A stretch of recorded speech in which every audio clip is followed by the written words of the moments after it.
Okay, so now we move to you, so you can ask questions and answers. We have a time for questions and answers. We will group some questions, and then we will let the speakers to answer them. So, open for questions and answers. Please lift your hand if you have a question so that we can share a microphone with you. One here. Can you please raise your hand? Yep. And here. Thank you, and thanks to all of the speakers. This was really very useful, and I agree with almost everything that was said. I'm still wondering about the political economy and how do we actually do it. And I was struck, I'm very sympathetic to what David said about sort of forget the big overall huge package, to think about what incremental steps. So are there some specific incremental steps that would be both useful and viable? And the second part of the question is it seems like China is really starting to move in some sort of pro-market and you know, maybe could be open to a multilateral agreement, but India still seems very stuck in the policy space. So is there any way to move India, or what do you think about the possibility of, some people have talked about a plurilateral on agriculture, but within the WTO context? Is that at all possible? Thanks. Please, can you say your name and from where you I'm sorry, Kim Elliott with the Center for Global Development. Thank you. Here? Yes. Thank you. Thank you very much for this rich presentation, and I'm glad you said we can read it up. It was very fast for some who are a little rusty on some of these things. Thank you. Just a minor question here on this interesting challenge of fragmentation shocks and so. So I was intrigued, Ramiro, by your future outlook next year. Now, obviously, particularly in the wheat area, this will be a shock on the system. Is the system happy about this, and how do you foresee the outcome of that shock? I mean, normally we are concerned about the negative outcomes. In this case, it's a positive one for an individual country. But again, this idea of linking the fragmented decision with the system, how is this institutionalized? Are others participating in this, or are they completely out of this type of decision? Please, your name and from where you come from. Werner Kiene. Werner. Werner. Used to be in trade, but not any longer. Please. Hello, my name is Jinya Truitt Nakata. I'm with the Inter-American Development Bank. I just have a question regarding the food insecure countries. And what I mean is countries like in the Caribbean, during the 2008 price crisis, they could not purchase rice at any price. And so this isn't so much about income levels, but it's more about, you know, what do you say to these countries where in this political economy, they shouldn't have to, you know, be fighting to, you know, just to be able to purchase rice, but that's the reality. What kind of, you know, support can they get? Any other question? Yes. Luzma, here.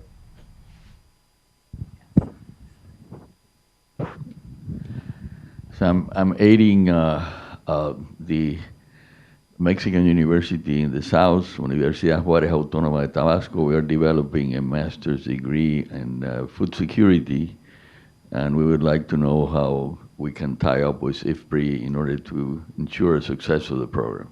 Thank you. Any other question around here? If not, let me move back to the panel. So we start in reverse order. Eugenio. Thank you. Yeah, I think it's a key question, Kim. How the big countries will react. China, it's expanding a lot of the support internally, I guess. A. B. They are moving more into trying to control the global marketing channels. They are not happy with the multinationals working on trade, so they're trying to expand their own STEs. So that's something that we need to look at. In the case of India, I think we need to give India time to sort it out internally. They have this schizophrenia, as I mentioned, being a net food exporter, but then claiming food insecurity reasons. So they need to sort out that internally. they do have 800, 900 million people depending on this food distribution system, the public food distribution system, which of course it has a lot of problems, waste and abuse and so on and so forth. It's based on 2 or 3 crops, and we all know that food security, and rather the improvement in all the deep indicators of nutrition security is linked to dietary diversity instead of having only 1 or 2 crops, and they know that they are trying to move out of that. So I think they need more time. Still, you could argue that they are not necessarily what they use as administered price is not necessarily way above the world prices. So that's one of the things that I've been working is how to make sure that the wording of the food security stocks in Annex 2 in the green box tries to separate the situation in which you are using administered prices, but those administered prices are not above the import parity price, and then in that case you can have a different treatment under the WTO, which now it's not the case, and that's what part of the problems that they are seeing. So a long digression on something that I think is very important, how China and India are going to react. Ramiro. Okay. About the positive shock in the wheat market, the Buenos Aires Grain Exchange is a non-for-profit organization, a private organization, so we don't have any instrument to affect the conditions of the market. I think that if anyone could do something like that, it would be the government. But the government now believes in free markets, and it seems that they don't want to intervene to make any modification to the new framework. I mean, with the new framework, no taxes at the export, no quantity restrictions. So they believe that the international prices will be the driver that at the end of the day could affect the amount of the land that Argentine farmers could plant with wheat, for example, in this case. We think that the next season, that we are starting the next season in a few months, we are going to have much more wheat than this season, and maybe this could affect the international prices of the wheat. But after that, I think that in the next season, farmers will choose another crop and start it again. So I think that it's something positive that finally we have the signal of the international prices in our market to align the incentives between our farmers and the world ones. Will? I'd just like to pick up the point about export restrictions. I think came up very usefully. It's a massive problem. I mean, the countries that rely on imports really worry about export restrictions. One of the reasons that India's policies are so concerned on this issue is they remember the 1960s export restrictions. That was a real concern for them. When you look at the WTO negotiations on export restrictions, you see really sensible proposals from countries like Switzerland and Japan. But basically, what you would really need, I think, is to convert these to export taxes away from QRs, and then to discipline those export taxes. I don't think it's going to be easy, but it's really important. When you look what happened in India, India then used export restrictions on rice and wheat in 2008. As QRs always happens with QRs, they ended up creating a hell of a mess. India then had to absorb millions and millions of tons into stock because it couldn't get out. And they didn't want to push the prices down to zero the way they would have gone. So, export QRs are really a terrible thing for the country that uses them and for people who depend on world markets for food. That's why I think it is going to be really important long term to do it. There's a terrific active debate goes on in India, and I think India can be counted on to get to the right policies in the end. But it may exhaust a lot of alternatives along that path of discussion and debate getting there. David? Yes. Thank you for the question. I think in terms of policy coordination and information, Maximo can say a few words about AMIS and where we are now, because compared to the last crisis, it's a way to help countries to coordinate, even if they don't need to coordinate, about the fact that some producer will produce more wheat, to know that there is a policy change in Argentina, and to give this information to the market and to the other partners, it helped to let people adjust and have better expectation. And for this, AMIS may be one of the solutions. About the case of the Caribbean, I think that, as Will have said, more discipline about export restriction is needed, because we need to give a guarantee both for exporters and importers in this market. At the same time, there's also macroeconomic issue to know if some countries have the currency reserve to pay, and maybe the IMF need to think about really to design its own safety net in terms of access to foreign reserve to deal with this price shock that are part of the system and will always be part of the system, okay? Oil prices are volatile, food prices are volatile. Any system where you have a supply that has a low elasticity in terms of economics will have volatile prices.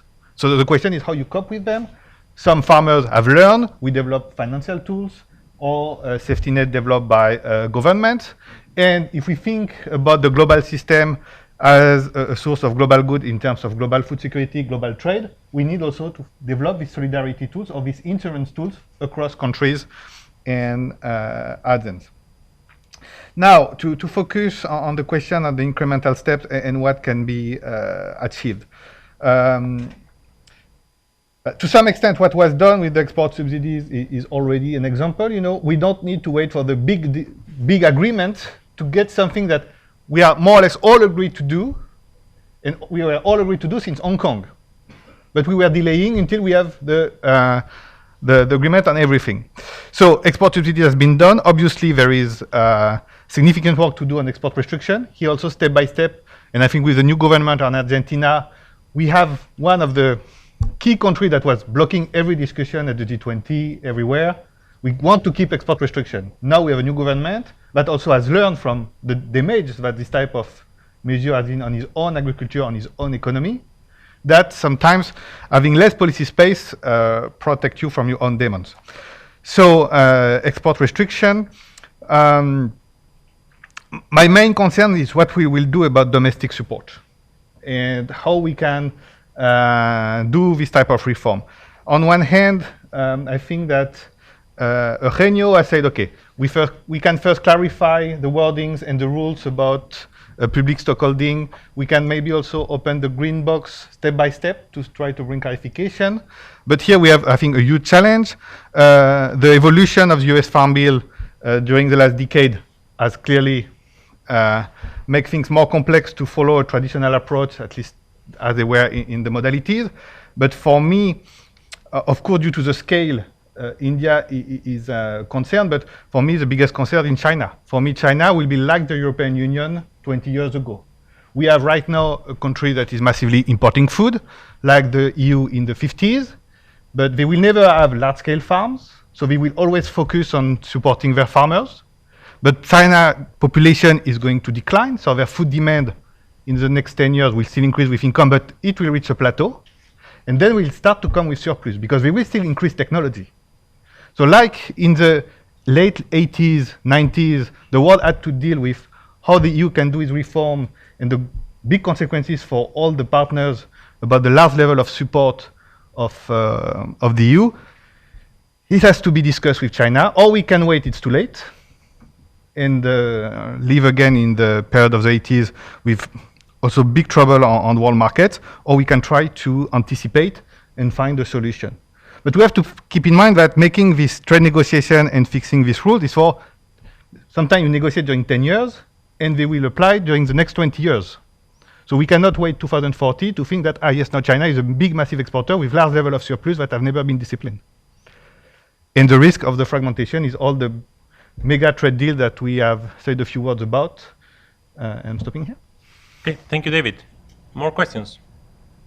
So while you start thinking, I have 3 questions for them. But before that, let me answer the Mexico question. So we have a lot of activities in Mexico.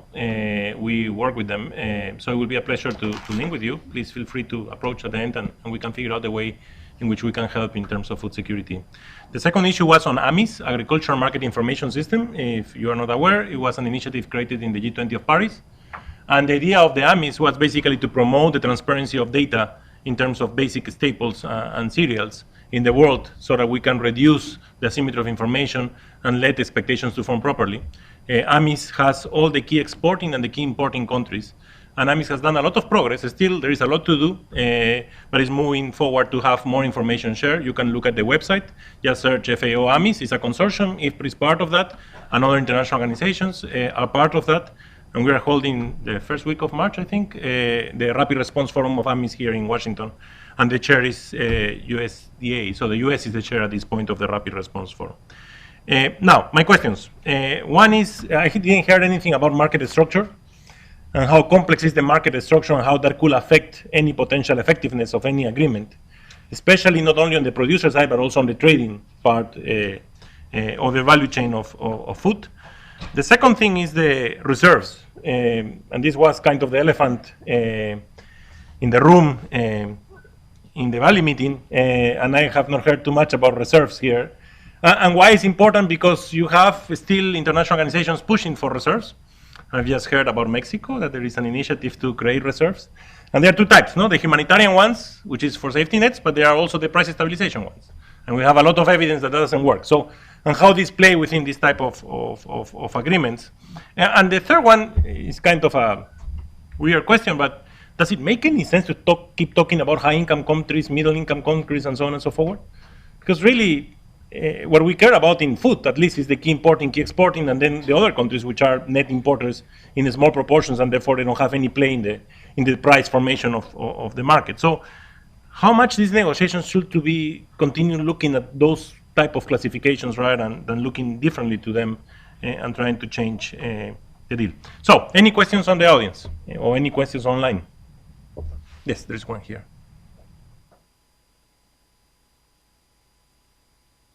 Hi, my name is Katarina Schroeder from Food and Ag Policy Research Institute, and my question is for Ramira.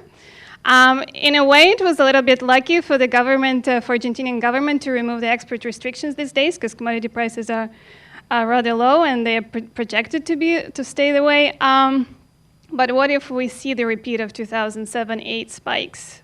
Do you think the Argentinian government might change their opinion on export restrictions, or it will stay the way it is, liberal in a way? Thank you. Any other question? Yes, David.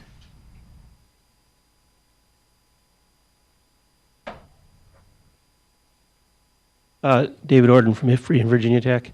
I know this is a WTO-focused symposium, but the debate that's going to take place next year is going to be over TPP, and we don't know how that debate's going to come out yet. So I guess I'll just punt and ask if anyone on the panel wants to comment on how the possibility of there being or not being a TPP affects the WTO. And in a broader sense, it's now been 22 years since there's been a WTO agreement, which is much beyond the expectations at the time of the end of the Uruguay round, when a new round was going to be launched in 6 years.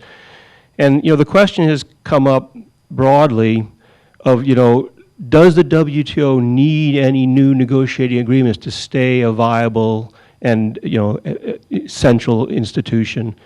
And there are different views about that. You got the dispute settlement mechanism, you got other things the WTO does, but if we think forward, now it's been 22 years, what if we think forward another 25 years? Can the WTO remain a viable and important institution in the world economy if 50 years after the Uruguay round there's not been any other form of multilateral, broad-scale trade negotiations? Thank you, David. Any other question? I have a follow-up. Yes, please.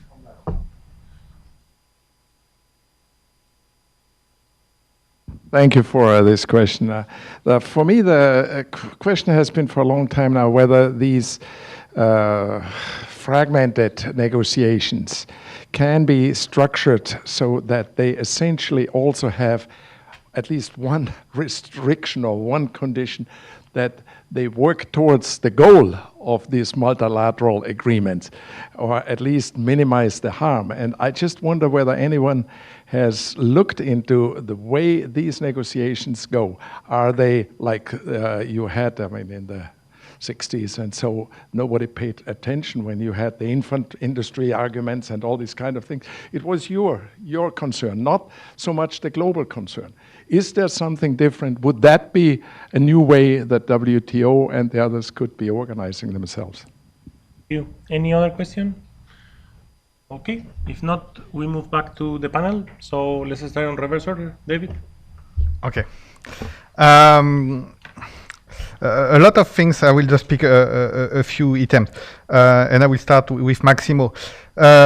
Yes, even if in the negotiation it can make sense to think about another way to classify countries, maybe more related to food security aspect, the income argument is still very important and very powerful, in the sense that if you are rich, you should be able to have institution and the financial means at home to deal with the adjustment cost of trade.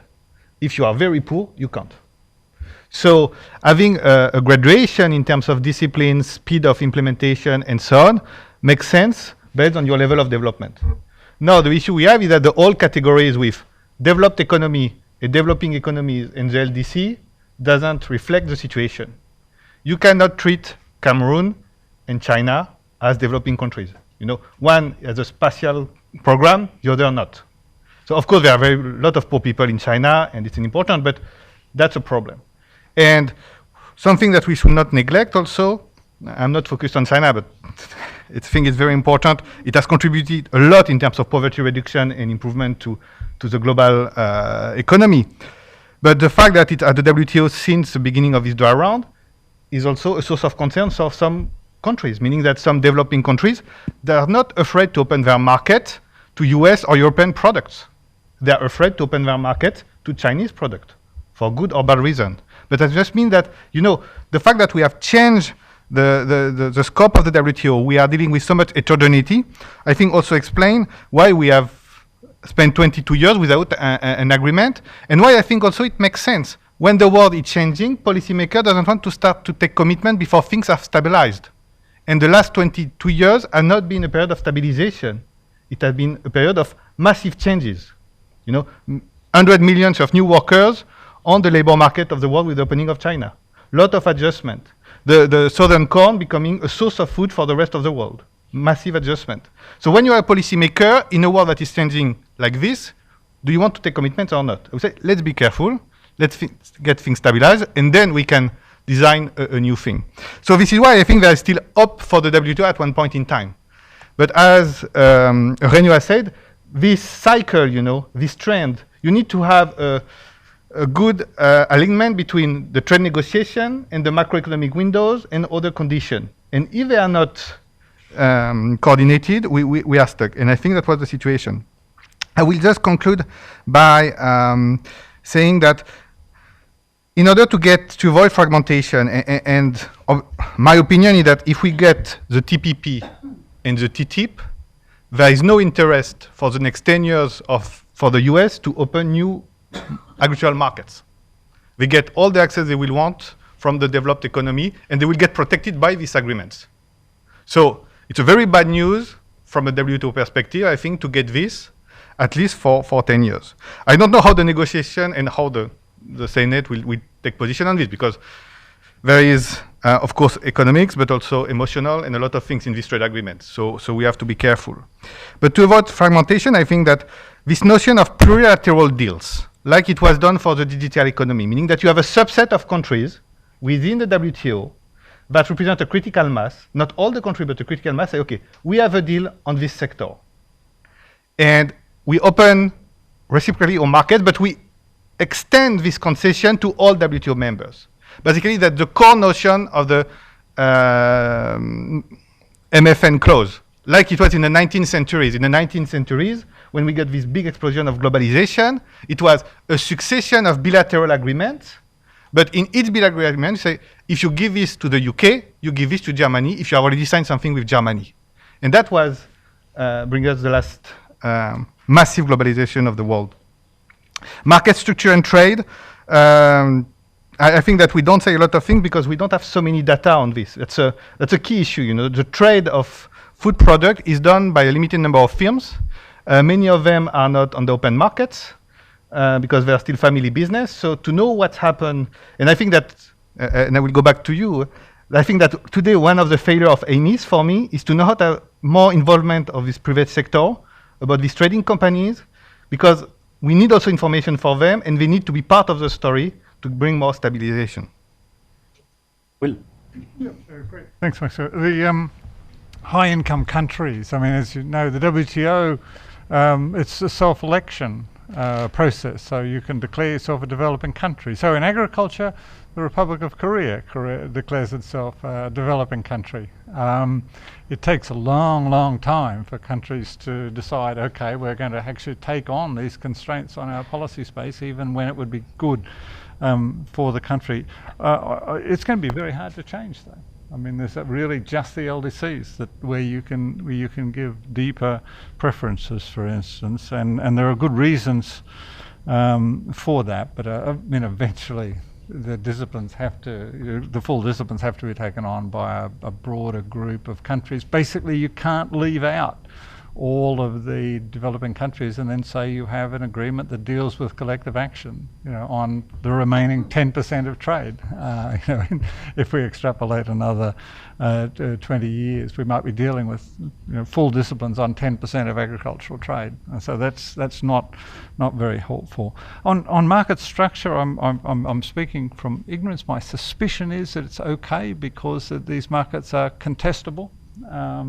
But others may have different views there. Katarina's point about export restrictions, it's always been something of a surprise to me that Argentina was so enthusiastic as a user of export restrictions. When you think about it, there's a very powerful interest group in the country, the exporters, who are very opposed to the use of this. And from the client side, it's a total disaster. If you're an unreliable supplier, why? You know, who in the last 20 years would have relied on Argentina as an exporter? This must have been a big problem for you, Ramiro. You know, it's as I understand it, it's a very special feature of Argentina's constitutional arrangements that make it attractive to use the export disciplines because of the way the revenue ends up with the central government rather than being distributed. But most big exporters, you know, you think the US, Australia, you know, you just mention the idea of an export restriction here in any agricultural circle and you hear about the 1973 soybean embargo and what a fiasco and a disaster it was. You know, there's very strong opposition to export restrictions there. Less so in countries like India, where, you know, exports are just a way of getting rid of a little bit of surplus at the margin. I think that's where it's a bit of a harder nut to crack, the export restrictions. TPP, Dave, I've actually been very interested that there has been willingness in TPP to touch some of the reasonably high tariff peaks in agriculture. Things like meat seems to be an area where there has been progress. But as far as one can tell, they haven't touched the really high areas. Japan rice, forget about it. US dairy, forget about it. So there's still a lot of work needed further. I think David's point, though, that the possibility of bundling up regional agreements into something broader, perhaps that'll be a role for the WTO, will be to bring those together and multilateralize them. You know, there'll be really a lot there to multilateralize if the TPP and TTIP go through, and a lot of reason for countries like India and China, you know, to get on board in that process. Ramiro?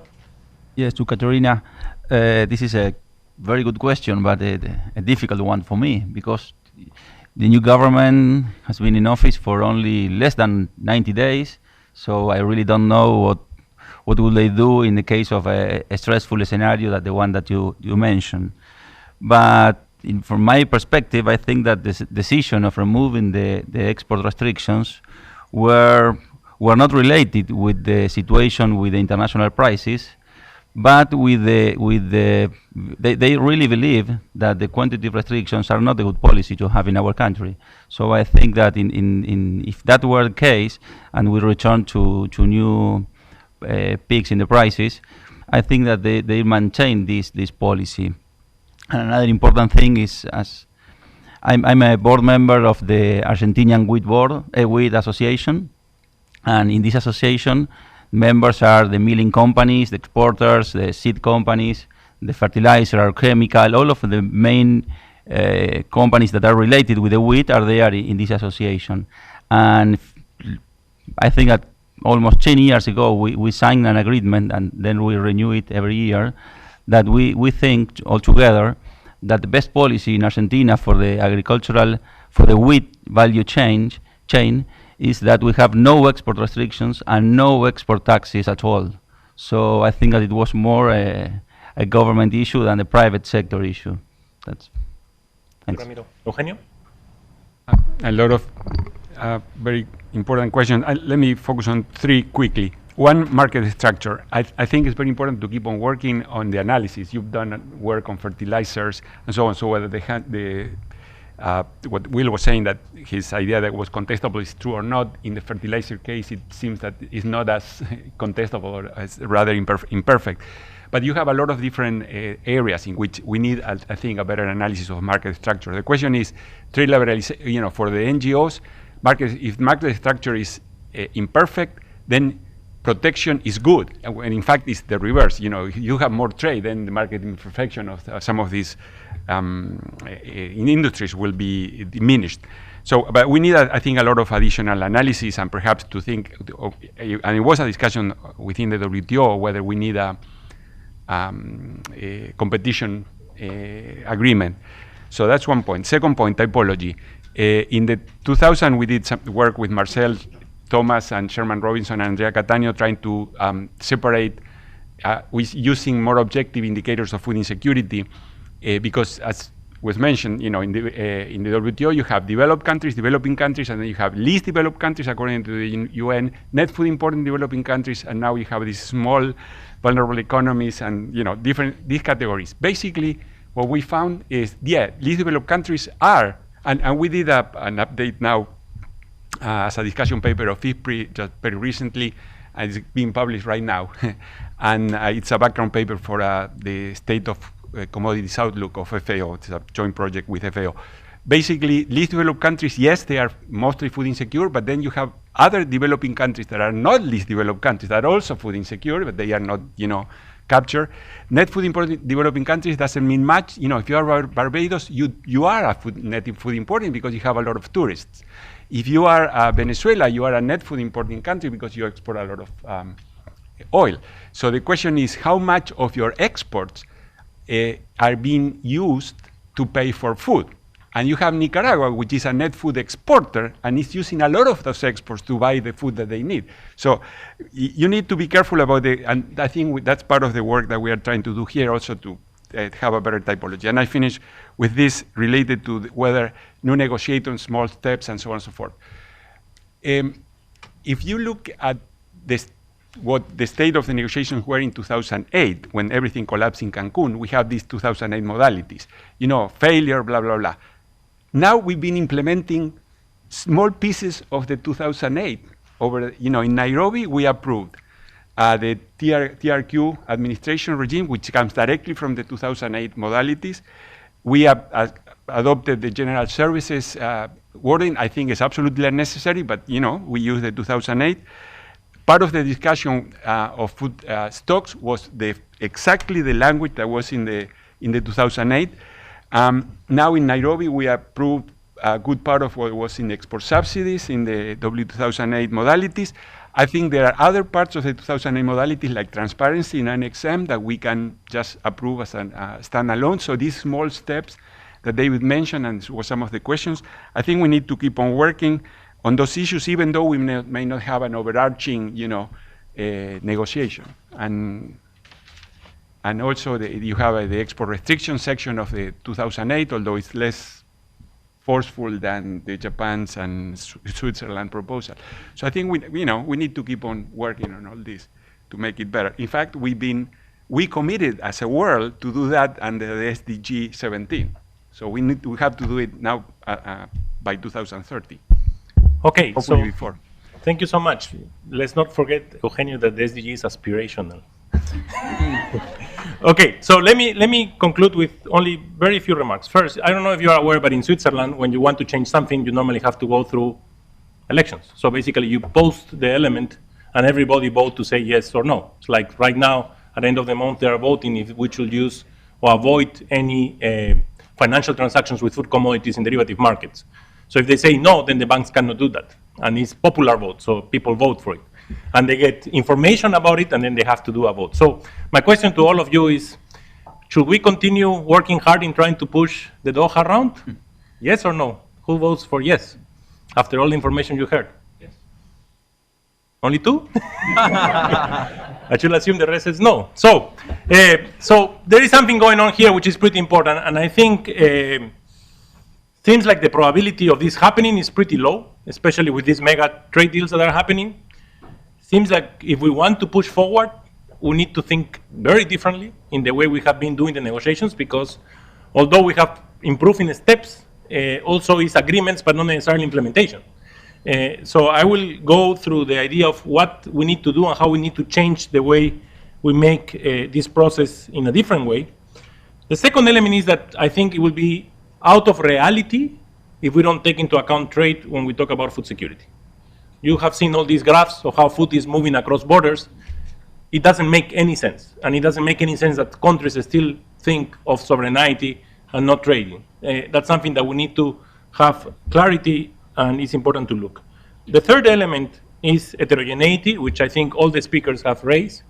And that brings part of the complexity on doing any potential agreement. In any game theoretical model, if you have such heterogeneity, it's very difficult to get to a solution. So we need to figure out how to, as I mentioned before, to think differently. And all this, of course, will affect the probability of any of these agreements moving forward. But let me please join me in thanking the panelists. This has been great, and thank you for being here.